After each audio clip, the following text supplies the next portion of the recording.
Nerves of the face. The cutaneous nerves of the neck overlap those of the face. Cutaneous branches of cervical nerves from the cervical plexus extend over the ear, the posterior aspect of the neck, and much of the parotid region of the face, which is the area overlying the angle of the jaw. The trigeminal nerve, CN5, is the sensory nerve for the face and is the motor nerve from the muscles of mastication and several small muscles. The peripheral processes of the trigeminal ganglion constitutes the ophthalmic nerve, CN5, the maxillary nerve, a sensory component of the mandible nerve. These nerves are named according to their main area of termination, the eye, the maxilla, the mandible, respectively. The first two divisions, CN5 and CND, are wholly sensory. The mandibular division is also largely sensory, but contains fibers of the motor root of the CN5. The ophthalmic nerve, CN5, the superior division of the trigeminal nerve, is the smallest of the three divisions. It arises from the trigeminal ganglion as a wholly sensory nerve and supplies the area of skin derived from the embryonic frontonasal prominence. The ophthalmic nerve enters the orbit throughout the superior orbit fissure and supplies branches to the eyeball and the superior part of the nasal cavity. It then leaves the orbit to supply the face. On entering the orbit, the ophthalmic nerve divides into three branches: the nasociliary nerve, the frontal nerve, the lacrimal nerve. The cutaneous nerves of these branches of the ophthalmic nerve are the external nasal nerve, the infratrochlear nerve, the supratrochlear nerve, the supraorbital nerve, and the lacrimal nerve. The nasociliary nerve divides into the posterior ethmoidal, anterior ethmoidal, and infratrochlear nerve. It supplies the tip of the nose throughout the external nerve, nasal nerve, a branch of the anterior ethmoidal nerve, and the root of the nose throughout the infratrochlear nerve. The infratrochlear nerve, a terminal branch of the nasociliary nerve, supplies skin on the medial part of the upper eyelid and passes superior to the medial palpebral ligament to the side of the nose. It supplies the lacrimal sac and skin over the bridge of the nose. The frontal nerve, the direct continuation of CN5, divides within the orbit in two branches, the supratrochlear and supraorbital nerves. The supratrochlear nerve passes superiorly on the medial side of the supraorbital nerve and divides to supply skin in the middle of the forehead to the hairline. The supraorbital nerve, the continuation of the frontal nerve, emerges throughout the supraorbital notch or foramen in the supraorbital margin formed by the frontal bone. As it passes superiorly into the forehead, the nerve breaks up into several small branches that supply the mucous membrane of the frontal sinus and the upper eyelid, which is known as palpebral conjunctiva. Branches of the supraorbital nerve also supply the subcutaneous tissue and the skin of forehead and scalp as far as the vertex of the skull. The lacrimal nerve, the smallest of the ophthalmic branches, supplies a small area of skin over and conjunctiva deep to the lateral part of the upper eyelid and with a fiber furrowed from the maxillary nerve throughout a communicating branch, the lacrimal gland. The maxillary nerve, the CN5, the intermediate division of the trigeminal nerve, also arises as a wholly sensory nerve. The CN5 passes from the trigeminal ganglion and leaves the skull throughout the foramen rotundum in the base of the greater wing of the sphenoid bone. It enters the pterygopalatine fossa, where it gives off branches to the pterygopalatine ganglion. and continues forward to give off the zygomatic nerve, the CN5, in the infraorbital foramen, to cow which it passes and gives raise to the zygomatico-temporal and zygomatico-facial nerves. It also sends a communicative branch to the lacrimal nerve. After giving off palatine and nasal branches and branches to the posterior tip, CN5 terminates as the infraorbital nerve. The major cutaneous branches of the maxillary nerve are the infraorbital nerve, the zygomatico-temporal nerve, the zygomatico-facial nerve. These nerves supply the area of skin derived from the embryonic maxillary prominence. The infraorbital nerve is the continuation of the CN5 after it has entered the orbit throughout the inferior orbital fissure. The infraorbital nerve exists throughout infraorbital foramen and breaks up into branches that supply the skin of the upper cheek, the mucosa of the maxillary sinus, the maxillary incisors, canine and premolar teeth, and adjacent upper gingiva, the skin and conjunctiva of the inferior eyelid, part of the nose, and the skin and mucosa of the upper lip. The zygomatico-temporal nerve, a branch of the zygomatic nerve, emerges from the zygomatic bone throughout a small foramen of the same name. It enters the temporal fossa and supplies a small area of the skin over the anterior part of the temple, the hairless part. The zygomatico-facial nerve, the smaller branch of the zygomatic nerve, emerges from the zygomatic bone throughout a small foramen with the same name. It supplies the skin of the face over the zygomatic prominence of the zygomatic bone.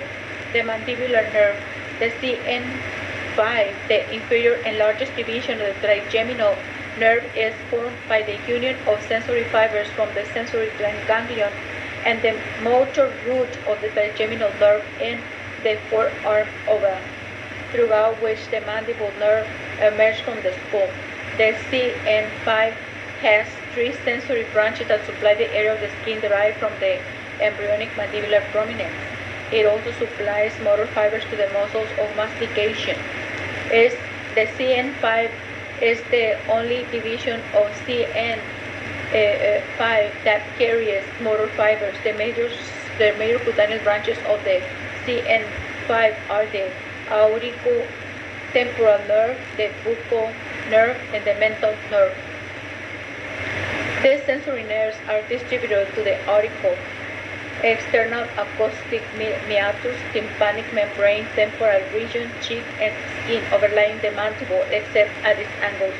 The auriculotemporal nerve, usually arising by two roots embracing the middle meningeal artery, passes throughout the parotid gland, conveys secrete to motor fibers, and then passes superior anterior to the ear to the temporal region.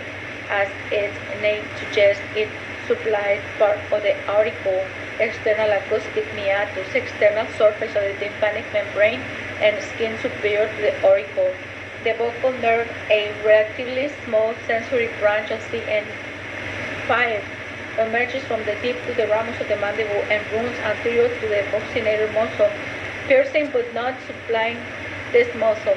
It sends branches to a thumb-sized area of skin over the cheek and supplies the mucous membrane lining the cheek and the posterior part of the buccal surface of the gingiva, which is also the gum.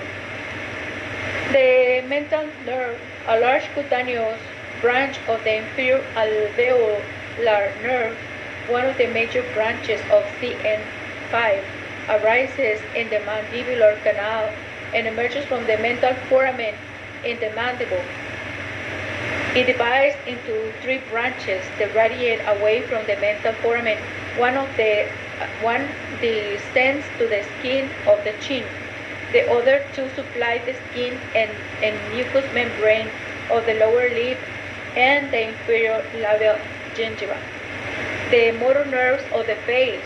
The motor nerves of the face are the facial nerve to the muscles of face expression and the motor root of the mandibular nerve to the muscles of mastication, which is the masseter, the temporal, the medial, and the lateral pterygoids.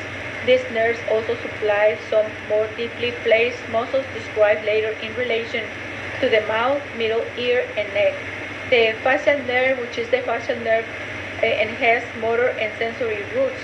The motor root supplies the muscles of facial expression, including the superficial muscle of the neck, which is the platysma, the auricular, which is the ear, the muscles, scalp muscles, and certain other muscles derived from mesenchyma in the embryonic second pharyngeal arc. The CN7 is the sole motor supply to the muscles of the facial expression and is sensory to the taste, but in the anterior two-thirds of the tongue. The facial nerve has no sensory fibers in the face. It conveys general sensation from a small area around the external acoustic meatus and is the parent nerve for secretomotor fibers to the submandibular and sublingual salivary glands and small lingual glands. Following a circuitous route throughout the temporal bone, the facial nerve emerges from the skull throughout the stylomastoid foramen, located between the mastoid and styloid processes.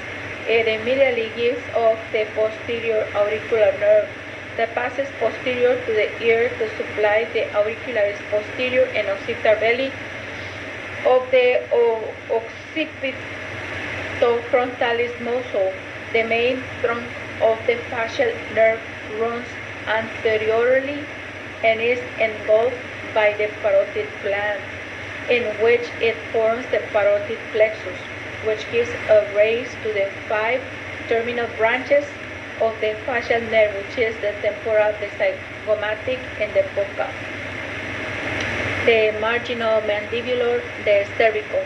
The names of the branches refer to the regions they supply. Right.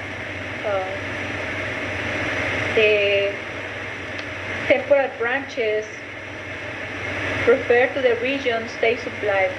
The temporal branch of the CN7 emerges from the superior border of the parotid gland and crosses the zygomatic arc to supply the auricularis superior and auricularis anterior, the frontal belly of the occipitofrontalis, and most importantly, the superior part of the orbicularis oculi.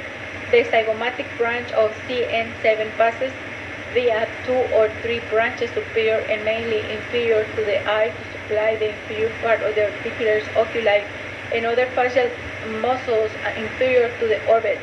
The buccal branch of CN7 passes external to the buccinator to supply this muscle and muscles of the upper lip, upper parts of the orbicularis oris, and inferior fibers of the levator labii superioris. The marginal mandibular branch of CN7 supplies the risorius and muscle of the lower lip and chin, and emerges from the inferior borders of the parotid gland and crosses the inferior border of the mandible deep to the platysma to reach the face. In approximately 20% of people, the marginal mandible branch passes inferior to the angle of the mandible. The cervical branch of CN7 passes inferiorly from the inferior border of the parotid gland and runs posterior to the mandible to supply the platysma, the superficial muscle of the neck. The vasculature of the face is richly supplied by arteries, the terminal branches of which anastomoses freely. Most facial arteries are branches of the external carotid artery. For the origin, course, and distribution of these arteries, right? Take a look at your atlas. The facial veins anastomose freely and are drained by veins that occupy the arteries of the face. As with most superficial veins, they are subject to many variations. A common pattern is shown in, right? Take a look at your atlas.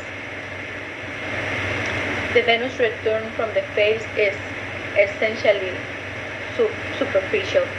The facial artery provides the major arterial supply to the face.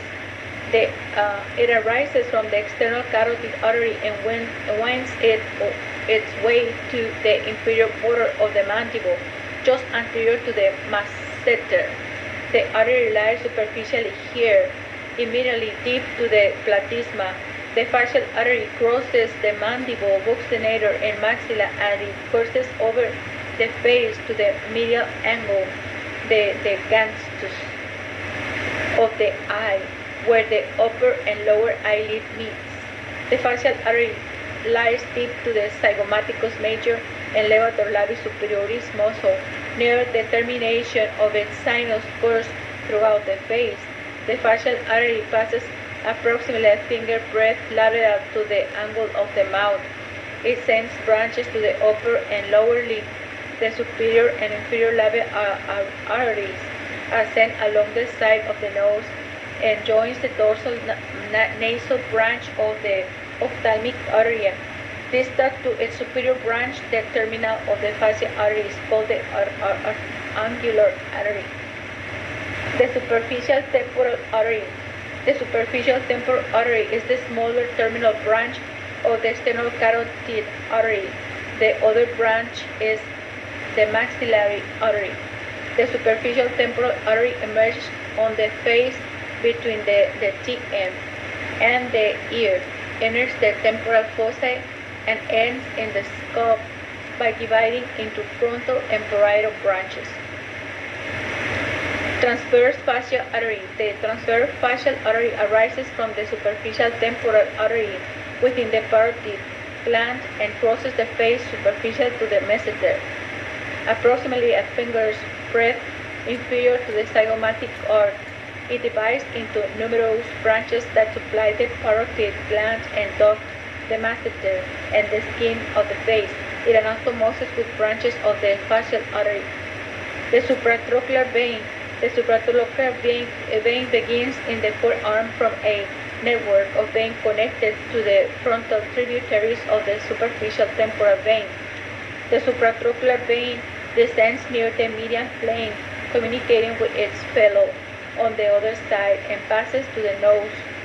The supratrochlear vein joins the supraorbital vein to form the angular vein, which becomes the facial vein near the medial angle of the eye.